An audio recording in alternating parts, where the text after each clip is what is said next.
The pie was already in the oven when my phone buzzed. I almost didn't hear it. I had the kitchen radio on low, one of those old country stations that still plays Patsy Cline on Sunday mornings, and I was elbow deep in the sink, rinsing the collard greens I'd been soaking since the night before. The smell of browned sugar and cinnamon was starting to drift out from the oven, a particular warmth that makes a house feel like a home. The kind of smell that's supposed to mean something. I dried my hands on my apron and picked up the phone. It was a text from my son. "Hey Mom, so sorry to do this last minute. Sheila's parents want us to come to Savannah for my birthday weekend. We already promised them. You understand, right? We'll do something with you next week. I promise. Love you." I read it twice. Then I set the phone face down on the counter and stood there for a moment, listening to Patsy Cline and the sound of the pie bubbling at the edges. My son was turning 40 years old that Saturday. I had been planning this for 2 months. I want to be clear about something before I tell you the rest of the story. I am not a dramatic woman. I've never been the kind of mother who guilts her children or cries at the dinner table or makes every holiday about herself. I raised my son to be independent. I raised him to make his own choices. I was proud of that. I still am. But there is a difference between a choice and a pattern.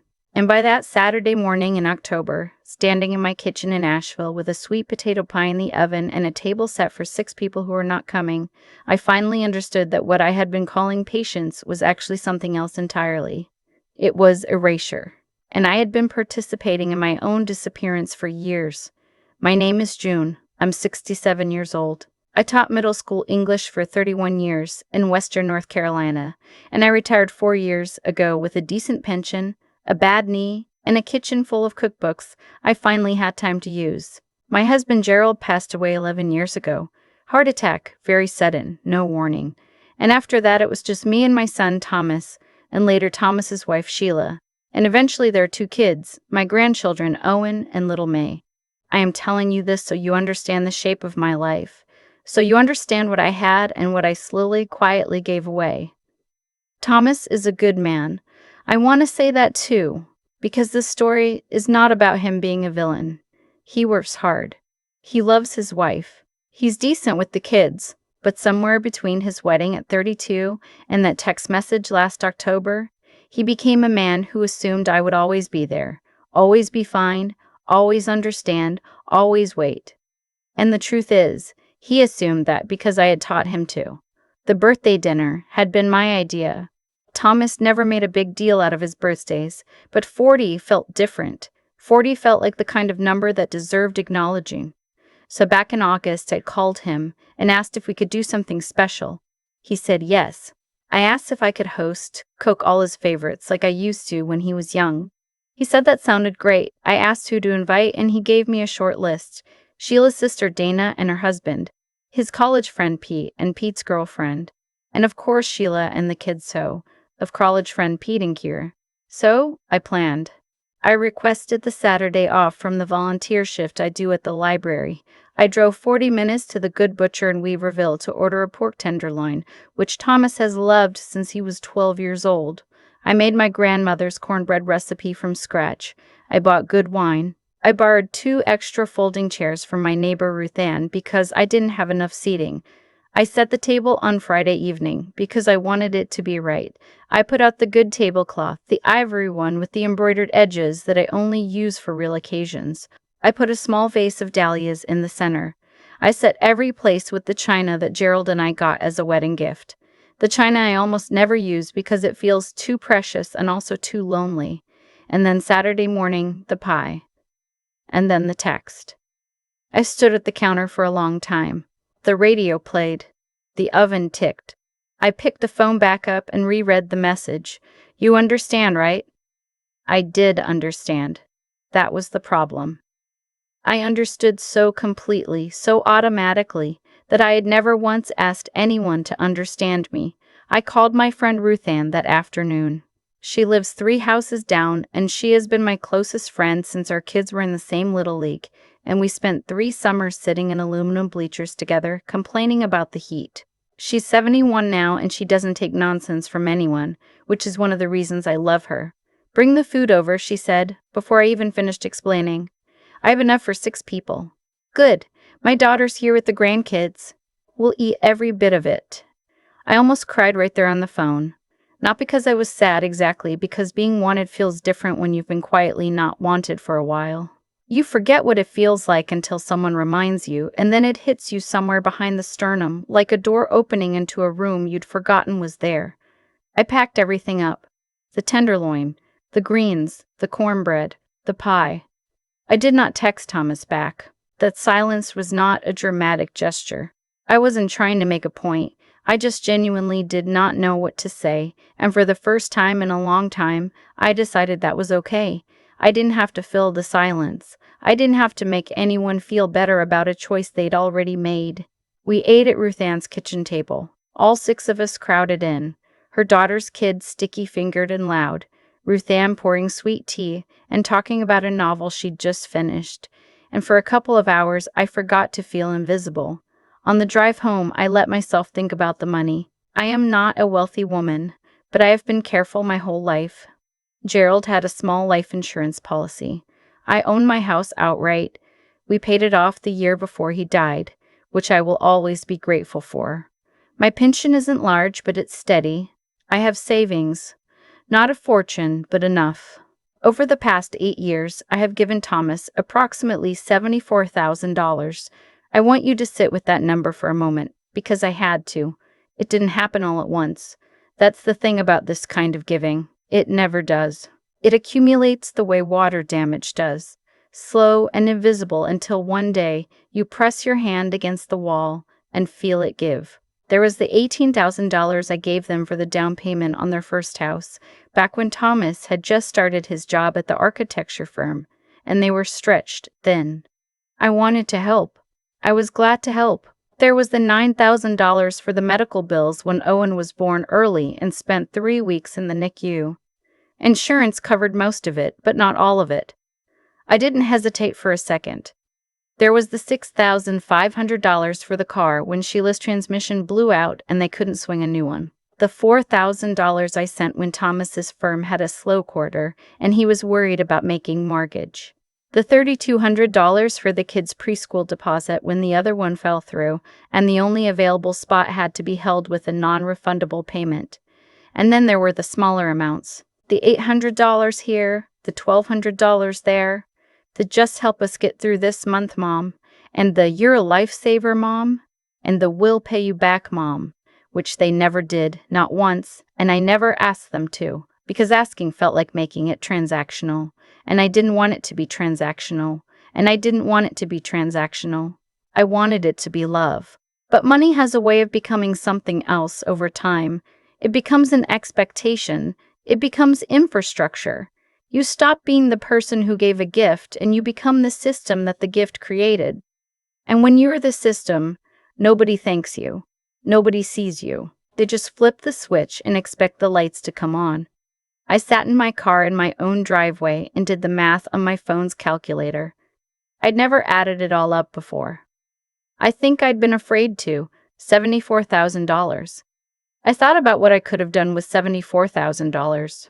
I've always wanted to see the Oregon coast. I've wanted to take a cooking class in New Orleans. I've wanted to get the back porch properly fixed, the one where 2 boards have been soft for 3 years, and I just walk around them now because I've gotten used to it. I have a bad knee that probably needs a procedure my doctor mentioned a year ago, and I have not scheduled because the out-of-pocket cost sits around $4,000, and I kept telling myself I'd get to it. I sat in the car for a long time. Then I went inside and I washed the dishes and I went to bed. Thomas called on Tuesday. I let it ring. He called again on Wednesday. I answered that time, because I'm his mother, and because not answering felt like the beginning of a wall I didn't want to build. I just wanted a door that opened and closed on my terms instead of always standing open. "Hey, Mom," he said. He sounded normal. A little sheepish, maybe, but mostly normal, the way people sound when they've already processed their guilt and moved on. "I'm sorry again about the weekend. Did you save me any of the birthday food?" Something shifted in me, very quietly, like a piece of furniture being moved a 1/4 inch, just enough to change the whole arrangement of the room. "I took it to Ruth Ann's," I said. We had a nice dinner. A pause. Oh, that's good. I'm glad you didn't waste it. I didn't waste it. I almost said that out loud. I almost said, I never waste things. Wasting things is not something I do. I have spent my entire adult life making sure nothing goes to waste, including myself, and what has that gotten me? Instead, I said, Thomas, I want to talk to you about something. Not today, but soon. There are some things I want to change about how I've been doing things. Another pause. Longer this time. What do you mean? Is everything okay? Everything is fine, I said. I just have some things I need to say, and I want to say them in person. We made a plan to have lunch the following Saturday. I spent the week thinking carefully about what I wanted to communicate, and more importantly, how. I have taught enough 12-year-olds to know that the way you say something matters as much as what you say. You can speak the same truth in a way that makes someone defensive, or in a way that makes them actually hear you. I wanted him to hear me. But I also spent that week doing something else, something I hadn't done in a long time. I took care of myself. On Monday, I called the orthopedic clinic and scheduled the knee procedure. Tuesday, I looked up cooking classes in New Orleans and found a weekend intensive I could take in February. Thursday, I called my financial advisor, a woman named Helen who I hadn't spoken to in 2 years because I kept putting it off. And I made an appointment to review my retirement plan and talk about how I wanted to use my money going forward. By the time Saturday came, I felt different. Not angry, not bitter, just repositioned, like I had taken up a little more space than I was used to taking. We met at a diner. Thomas likes one of those old downtown spots with vinyl booths and good coffee. He was already there when I arrived, which surprised me a little. Thomas is usually late. He looked tired, I thought. His face has started showing his age in the way men's faces do in their late 30s. A certain settling around the jaw, shadows under the eyes. He looks more like Gerald every year, and every year that catches me off guard. We ordered. We talked about the kids for a while, about Owen's soccer and May's new obsession with dinosaurs, and I let myself enjoy that. Because those things are genuinely good, and I genuinely love those children without any complication. Then I told him. I didn't make it a speech. I didn't rehearse paragraphs. I just said I've been doing some thinking about money, about what I've given over the years and how I've been making decisions about my own needs. I've realized I've been putting myself last in a way that isn't sustainable, and I'm going to stop doing that. He looked at me across the table. His coffee cup was halfway to his mouth, and he set it back down. I'm not angry, I said, which was true, and I'm not trying to punish anyone, but I've added up what I've contributed over the years, and it's a significant amount of money that I should have been more thoughtful about, for my own sake. Going forward, I'm going to be taking care of my own health and my own retirement first. If there's anything left and you have a genuine emergency, we can talk, but I can't keep being the safety net. Thomas was quiet for a moment, then he said, I didn't know you were keeping track. I wasn't, I said. That's the point. I should have been. He looked down at his plate. I watched him work through it. The way he always processes things slowly, the way Gerald used to. He's not a bad man. I saw the moment when he understood, really understood, that he had been operating on an assumption he'd never examined. I didn't realize how much, he said quietly. I know, I said.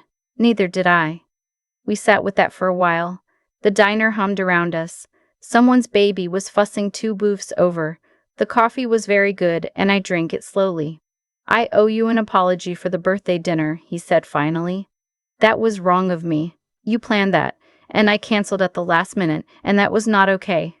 It's a small thing, an apology. 4 words, really. That was not okay. But I have lived long enough to know that some people never say those words, and that when someone does, you ought to receive it the right way. Thank you, I said. That means something to me. I had my knee procedure 3 weeks after that lunch. It went smoothly. The recovery took about 10 days, and Ruth Ann brought me soup twice, and I watched more old movies than I have in years, and it was genuinely fine. Better than fine. There's something clarifying about taking care of a thing you've been avoiding. The knee feels almost normal now. I keep thinking about how much time I spent walking around the problem instead of through it. The cooking class in New Orleans is booked for February. 6 days, a small group, Creole and Cajun techniques. I have never been to Louisiana, and I'm 67 years old, and there is no good reason I should wait any longer. Thomas and I have been talking more since that lunch, I think. Not more often necessarily, but differently. There's less of that easy surface skimming that used to pass for connection. Last month he called me on a Tuesday evening, not because he needed anything, just to talk. He asked me about a book I'd mentioned. He asked how Ruth Ann was doing. He told me he'd been thinking about what I said, about how he'd been making assumptions. I think I'd been treating you like a resource, he said, instead of a person. I didn't let him off the hook quickly. He needed to sit in that a little longer. But eventually I said, "You can do better. That's all I want." "I know," he said. "I will." I believe him. Not completely, not with the trust that takes years to earn back, but I believe him in the way you believe someone who has just woken up and is standing at the beginning of a new way of being. The road is still ahead of them. They haven't walked it yet, but they can see it. My grandmother used to say there are two kinds of strong. There's the strong that holds everything up until it crumbles, and there's the strong that knows when to put things down and walk forward with lighter hands. I spent most of my life being the first kind, the load-bearing wall, the one who absorbed and held and kept everything standing while slowly going hollow inside. I called it love. I called it being a good mother. I called it being a good mother.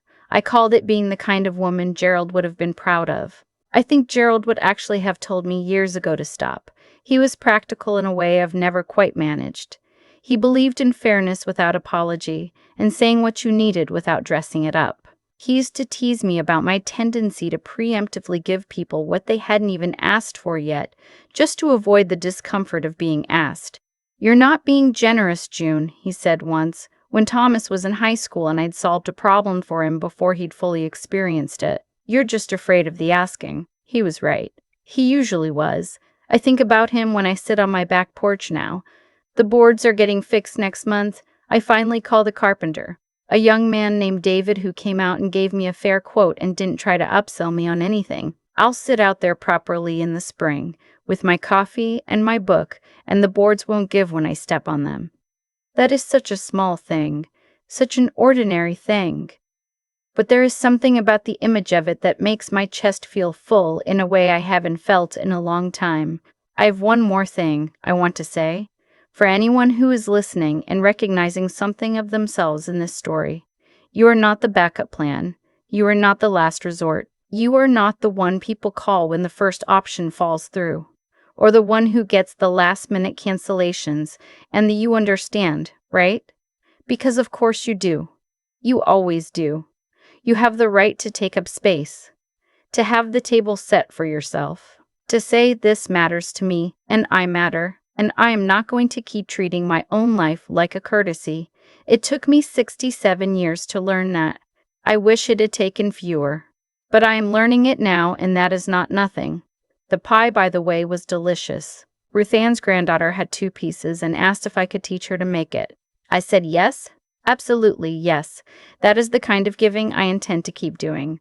The kind that goes somewhere it is wanted, where it is received with open hands, where it feeds something real. The rest I am keeping for myself. And I have never felt more like myself in years. I have been thinking a lot lately about what it actually means to love someone well. Not the feeling of it. I've never had trouble with the feeling, but the practice of it. The daily decisions that add up over years into something that either builds a person or quietly hollows them out. When I gave Thomas money, I told myself it was love. And part of it was. But part of it was also fear. Fear of being the mother who didn't help when she could. Fear of watching my son struggle when I had the means to ease it.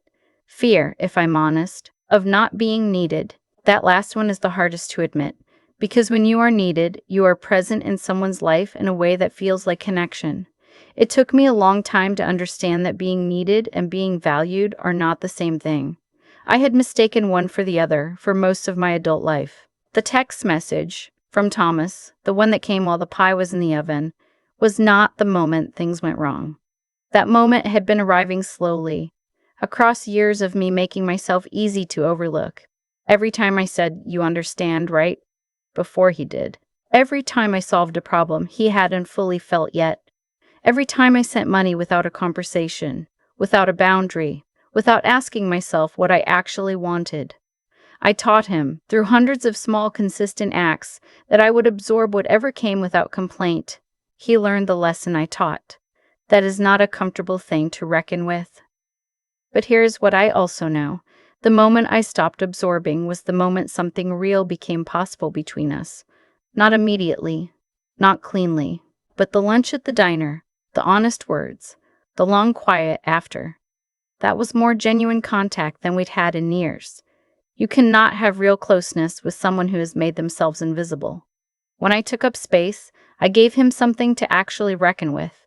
A person, not a system. Ruthann always says that the people who give the most are often the ones who were taught earliest that their needs were inconvenient. I think that's true. I think a lot of women my age were handed that lesson so young and so consistently that we stopped even noticing we were carrying it. We called it strength. We called it selflessness. We built our whole identities around it. And then we wondered why we felt so tired, so unseen, so alone in rooms full of people we loved. The knee procedure I kept postponing. That's where I see it most clearly. $4,000 out of pocket. I had it sitting in savings. I gave away nearly 20 times that amount to people who were perfectly capable of finding their own solutions, while I walked around a soft board on my own back porch for 3 years rather than spend money on myself. That is not noble. That is a woman who has accepted, somewhere beneath conscious thought, that her own comfort is less important than everyone else's. Changing that is not a single decision. It is a practice. Every day, I have to notice the old reflex, the reaching, the preemptive giving, the making myself smaller, and choose differently. Some days I do it better than others, but I am doing it, and I think Thomas is doing his own version of the same work, learning to see me as a person who has needs and limits and a life that matters outside of what I provide to him. That is worth something. That is, I think, what love is actually supposed to look like. Two people seeing each other clearly, with their whole complicated weight, and choosing to stay in the room anyway.